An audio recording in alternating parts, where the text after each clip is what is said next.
Welcome everybody to a post-Derby Zoom, and as you can hopefully see from the screen in front of you, we have Keith Allsopp representing the owners of One Thorn Falcon and the Derby winning forecast trainer Patrick Janssens. Keith, looking over your shoulder, looks a nice bit of kit you got going on there. Very nice. Remind me, the night itself, was it everything that you thought it would be? It was really an anticlimax because when you won it, it's not like you've won it. It's like, I don't know, it's like an out-of-body experience, if I put it like that. You know you've won. I knew he'd won when he went down the back straight, but it still didn't sink in till probably this week. That's when it sunk in that I'd won it. This week, when I've been watching and reading things, then I know I've really won it. But it took that long to get in. I mean, I was up till 4 o'clock watching replays of the same night, but it still didn't really get into me till then. Then when people start ringing you and talking to you, and you're going on about it, then you realise what a brilliant achievement it is by Patrick and the dog. Patrick, you've had a week in the sun to reflect on it all. Was it difficult to come to terms with once you got on that plane? Yeah, it was. You really can't believe it, and it's difficult sort of thing. On the night you think Jesus, and then I must have watched it hundreds of times by now. I think in the same race. So yeah, sinking in now, and it was a great achievement. It's a great winner, and yeah, it was a great night. I don't know how you got those two dogs out of those boxes quite as quickly as that. I mean, Kalara Lion, absolutely pinged, didn't he? He did. He's that sort of dog, you know what I mean? He done that again Derby final, and yeah, he had to do it. He had to do it that night again if he was any chance of winning. But the Falcon dog was straight on his arse, and he's pure class, isn't he? That's what he is, class. I know. We had a conversation before the final, and in fact we had a conversation at the Derby lunch, and you said you were absolutely convinced that he would just come out on the outside, bomb around, cut across at the first bend, and then be gone. I guess perhaps even Lion caught you a little bit out there by coming away just that quickly. Yeah, he did, but the thing with the Tom Falcon dog is, well, if this was sort of 4 races ago, he would have cut in, he would have crashed into Kalara Lion, they probably would have tangled up, and it would be no good for both of them, But you can see the Tom Falcon is learning his trade, and he's not cutting in straight away with the dog on his inside.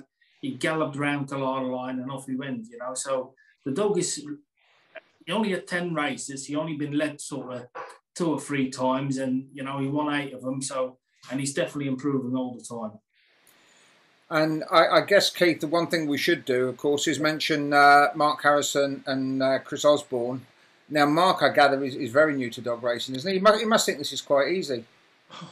Mark and Chris are both new to dog racing. Actually, they wanted to purchase an horse. And I said, no, I'm not having an horse. If I'm having anything, I'll have a greyhound. And that's when we approached Patrick to try and get a patch there just for a muck about, to be quite honest. Nothing special. And from then, it's just gone from strength to strength. And they're just absolutely caught. They think the dog's going to win every week because they're new owners. But the thing is, it's great to get new owners in because the enjoyment they've had, the ride they've had, I mean, I know they've been very lucky, but they just can't believe how good greyhound racing is.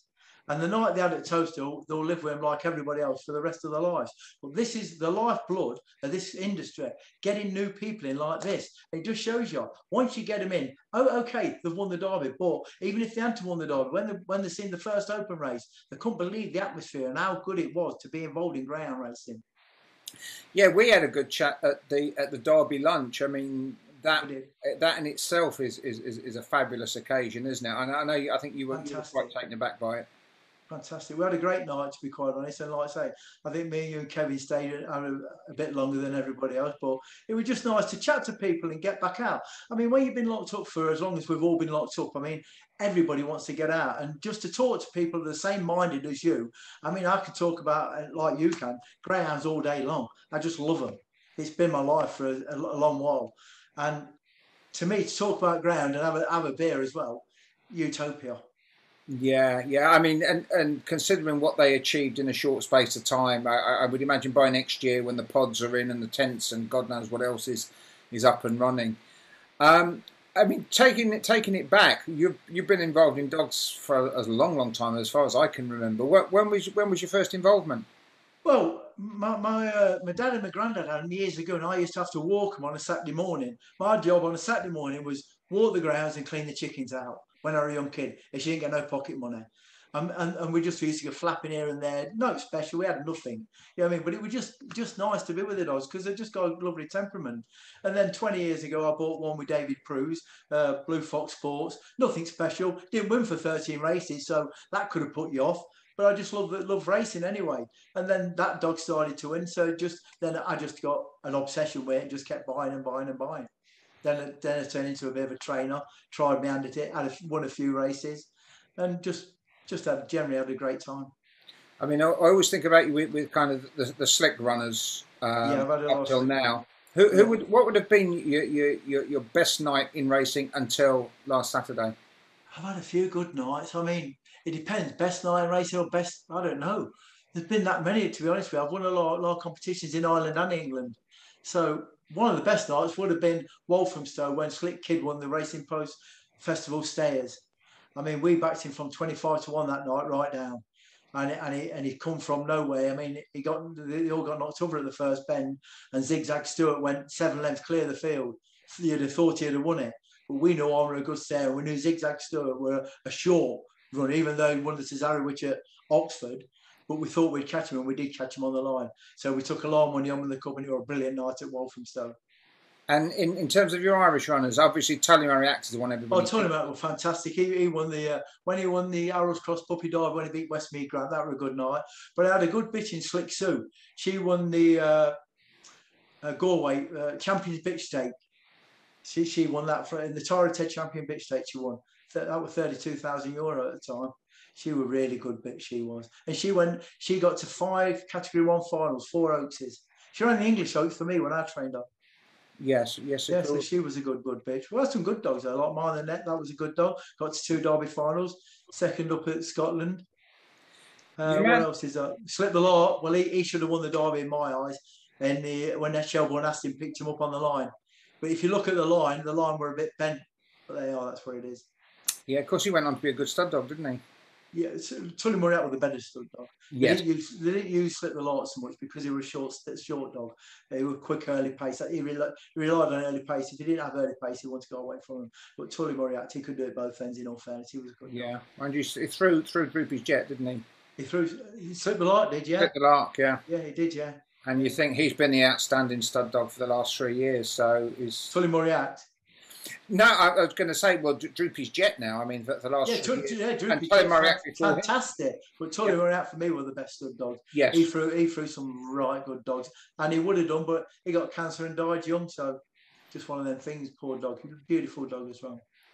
Now I've got to ask you, as one dog man to another. I mean, your man Janssens, he's a decent judge of a dog, isn't he? He ain't too bad. No, he's fantastic. If Patrick says something, you can be sure he's telling the truth. That's one good thing I like about him. You get no bullshit with him. It's straight as it is. If the dog's no good, get rid of it. And I've told you now, I've trained, like you said, and you sometimes keep hold of a dog too long when they're no good. Patrick tells you, look, they're not for you. They're not your standard. Let somebody else have him. And that's what you want to hear. You don't want to hear this, it could be better, it could be this. No, he tells you as it is. And that's what you want in racing. Patrick, you spotted him like you spot most of your dogs, don't you? You actually pick them out yourself.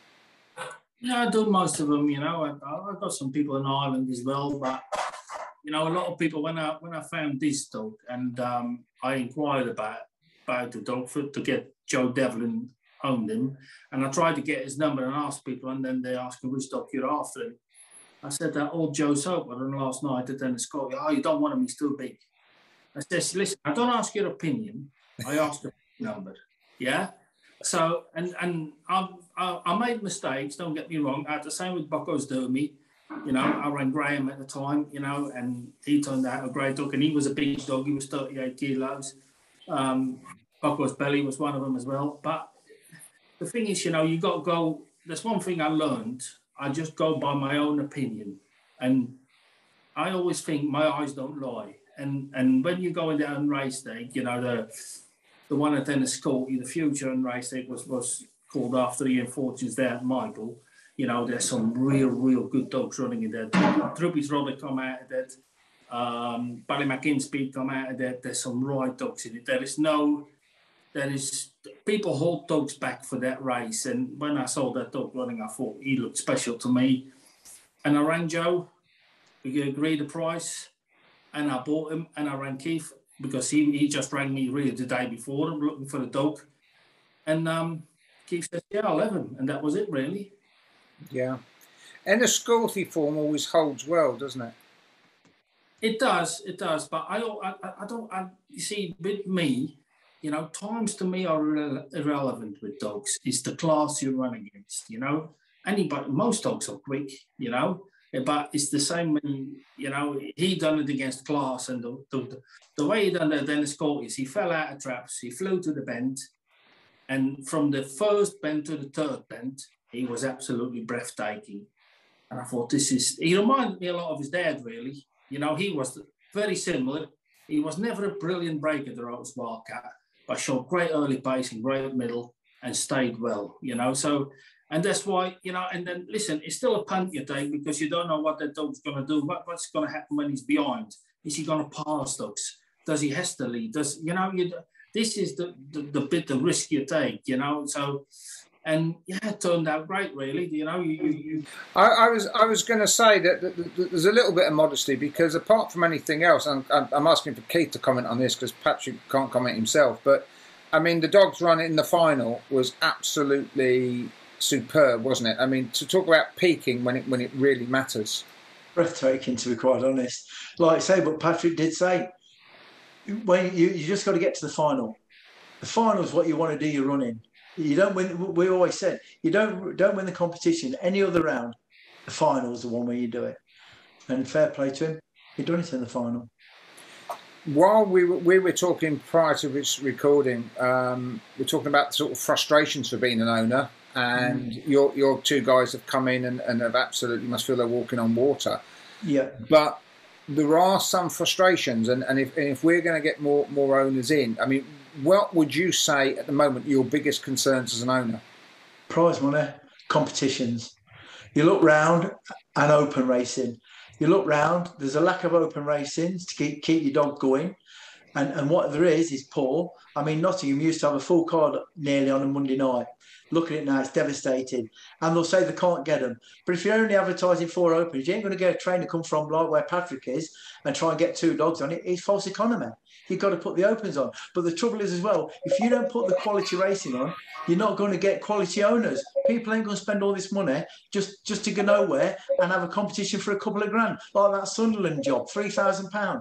It's not worth anybody travelling up there. Only the winner would make a few quid, and that's all he would make. And to get people in now, and you need to bring people back. You need to get the prize money up, get good competitions, proper prize money, and have the big opens. Finals on a Saturday night so families can go. Get the families back in with the kids. That's where your cure thing is everything. It's like football. You pay the half price for the kids. Let the kids go for nothing. Put a play area in so the kids can look. Let them see the dogs like they used to do at Peterborough. I know when I used to take my kids to Peterborough, used to love looking through that grid seeing the dogs. Brilliant. And they could run around, have a freedom. That's it. You've got to bring them in young and they'll keep going. Very much.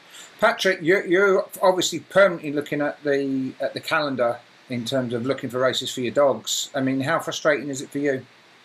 It's very frustrating, really. You know, it's like I spoke to Ian Smythe once about it when we had a Zoom call. You know, about Hove and Mummor and places like that.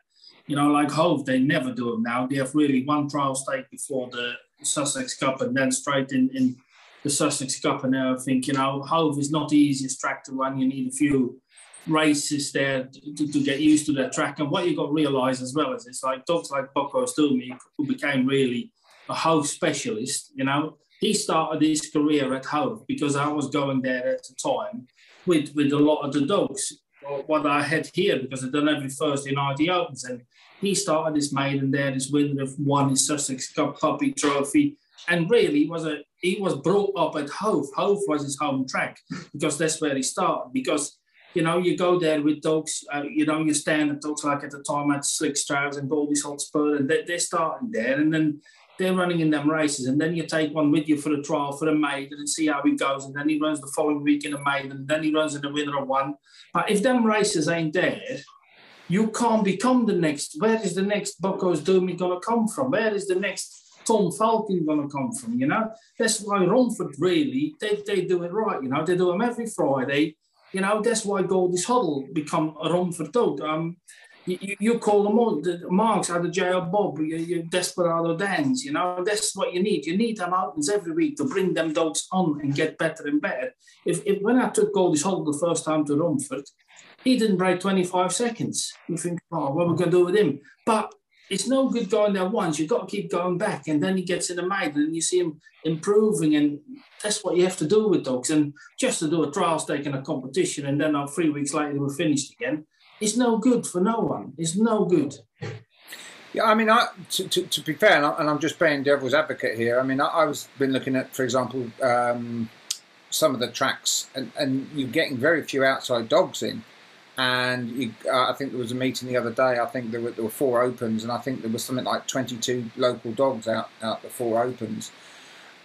Do you think that there's enough open race competition out there if the tracks put these on? Because I mean, some of the Romford Opens recently haven't been up to their usual standard. No, but what you got to realise as well, when the derby's on, you know, they're struggling, aren't they? You know, there's the bottom line, you know, because most people want to run their dogs at the derby. Listen, Art Perry's Blue-Eyed Boy in the derby, you know, is he a derby dog? We would have hoped so, but obviously he wasn't, you know. You want him back he really is a Romford 575 dog, but that's always going to happen, you know. But I think if you don't put them out, yeah, people won't try, you know. And I think to bring dogs forward, you need to run them several times at the same track to find out how good or how bad they are. Yes, definitely so. And the subject's been raised recently. I didn't see the interview. There was question marks about, you know, the Toaster circuit and is it a Derby circuit? What's your view on the Derby at Toaster? I thought it was absolutely amazing. You know, I thought it was absolutely, you know, Kevin Boothby, Nathan Corden, all the people there, from the racing manager to the paddock staff to the people, to Barry at the track and all the people, you know, they all deserve a lot of credit. They got a lot of stick from people, don't know why. You know, at the end of the day, any track, you know, is horses for courses with dogs. You know, some dogs love certain tracks more than other dogs, and that is the bottom line. You know, not all dogs are probably suited to Toaster. Not all dogs are suited to Crayford, you know. But I think what he tried to do there and the spectacle he put on and the people he got in and what he all done was absolutely fantastic. Keith, what did you make of Derby as Toaster as a Derby venue? Absolutely fantastic. I mean, like Kevin says, the first few weeks he had teething problem, and what made me funny, we're all critics about it at the first because you couldn't get a drink because there weren't enough staff. But then when he explains that you cannot get labour, there's nobody. I know lots of companies, myself included, you cannot get no labour nowadays. You can't get agency workers. There's none out there. So taking that into account, he put on a fantastic show at the end of the day. Everything didn't go perfect because it's a learning curve. It's his first one, and it's just coming out of COVID.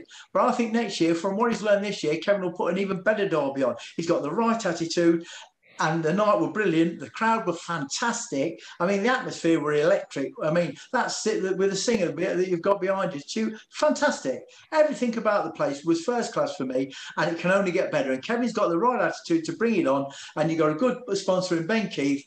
It can only go from strength to strength in my eyes. Yes. I think most people, there were some question mark people saying, I think somebody came out and said that it was a track that you had to lead, but I don't know. I don't think that's true. We come from behind. Yeah. On a couple of occasions in the maiden derby, we come from behind. Yeah. So that can't be right. And I don't think the one that Matthews had. What that one? Unlock. That didn't have to lead. No. So no. I don't know. I question whether that's right. Yes, it's probably is dominant by leaders track, but I don't think it's a case of you have to. No, I've said to people in the past that all the derbies that I ever saw at White City, which is a 500 metres, every single winner was by the third bend. The dog that was leading at the third bend won. Probably in most derbies they find this way, Floyd. Yes. So Patrick, Have you discussed with your owner or the owners plans for your boy for the future? Yeah, we do. We booked a trial Saturday at Hove, and that is the Buccos doing the memorial race they put on, and we it all depends how he trials, but then he's going to run in that, and then we're going to go for the select stakes at Nottingham. Okay, and how about Lion?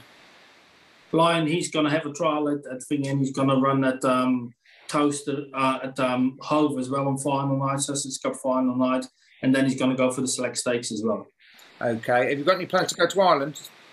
No plans to go to Ireland. I texted Ian Fortune to see if there was a Dundalk International, but there isn't one this year. That's a real shame, really. You know, I would like to take really the Falcon Dog there, because I think that track would suit him. It's a big gallop, 550 yards, you know, but no, there isn't, you know, and we're just going to keep him to the select stakes and probably an Eclipse or an Olympic at the end of the year, and then we just prepare him for next year's Derby, really. So, Keith, when we were speaking previously, for people who don't know you, you're in the business of artificial sports surfacing. Artificial surfaces, yeah. And you were saying that you hadn't given up on the prospect of a potential alternative to sand, albeit a revised or alternate vision of sand. Well, years ago, like I said to you, we've done Lingfield Park with a long while ago, and what it was a silica sand coated with polymer. And that worked really well. We took it to Australia as well and done it in America. It was called Equitrack. We've done it in America as well. And it don't freeze. It's brilliant. It's fantastic. You can narrow down as much as you want, and you can keep all the surface, wherever. The water drains whichever way you want it to drain. You can either fall inside, outside, whichever way you want to do it. And it's a great surface. The kickback won't be no problem. It won't no problem for the horses. Yeah, I think it'd be good for the grounds, but it's an old surface that nobody thought about years ago. It's just a polymer coated round silica sand. And is it much more expensive than the normal sand? Oh yeah, it's a lot more expensive. Yeah, it is. Yeah, because but once it's down, it's down. I mean, Lingfield Park, I think last 10 years before they changed it. Oh really? So, I mean, but that's horses. They're breaking it down. Where dogs are much lighter and won't break it down so much. I can't let you go without asking you about Hove at the weekend. What are your thoughts on the draw? You've got a couple of trap ones, haven't you? Yeah, we got trap one with Buccos Belly. He's in the tough semi-final with the Roxham Shade Dog and the Tempin Dog. But, you know, I thought he done well. He held his position around the first two bends, and then he really drew away from him. Good time as well. I think he'll get better. But so will Roxham Shake, I think. And, you know, the Tempin run really well with the longer run to the bend. Definitely suits him better. But, listen, he come out of the race well. He's well in himself, and just hope for the best. Yes, cool. And then other plans beyond, I mean, we talked about Thorn, Falcon and Lion. Other plans going forward for the others? Yeah, we're going to step up Buccos Belly after this to 6 bends, you know. We're going to go for the summer stuff, Momo Green after that, and then see how far he stays and how well he stays and how things work from that. You know, there might be a Champion Stakes or there might be a St. Legend. It all depends how far and how well he stays.